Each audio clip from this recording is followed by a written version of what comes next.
Ancaq təbii ki, elə xəstəliklər də var, qadınlarda çox olur, kişilərdə ağır keçir. Məsələn, klimaks xəstəliyi, hormonal pozulma, yaşla əlaqədar olaraq. Qadınlarda çoxdur. Narahat edir, istilik gəlir, qan tər basır, sonra buza dönür, rədd döntüləri artır, təzyiq dəyişir, yuxusu pozulur, əsəbi pozulur.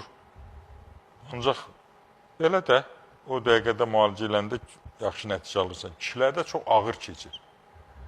Əsəbini pozub, psixi pozulluğa qədər gətirib çıxara bilir. Bir də deyirlər ki, bu neçə il, 50 il bir ömür sürüblər bunlar. 70 yaşında, 75 yaşında bunlar hara boşanırlar.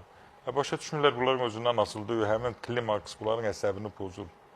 İnsanlar elə vəziyyətə gəlir, bir-birini görmək istəmir, qəbul elə bilmir. Özündən asılı deyil, hormonal pozğunluq onu o günə salır.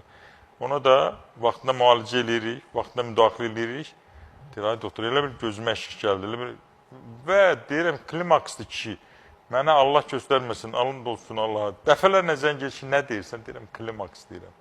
O nədir? Deyirəm, izah edirəm, axı, neçə dəfə izah edirəm gənə də. Çünki bilirsən, tibbi biliklər xeyli dərəcədə azdır, yaxşı olar. Qayında sağ olsun, Dünya TV-də Alo Doktor proqramı və digər tibbi proqramlar, eləcə də Tam Səmimi proqramında xeyli insanlara bilgi verilir. Digər proqramlar da var təbii ki, televiziya kanallarımızda. İnsanlar nə qədər savadlı olarsa, nə qədər məlumatlı olarsa, o boyda da səhv eləməzlər.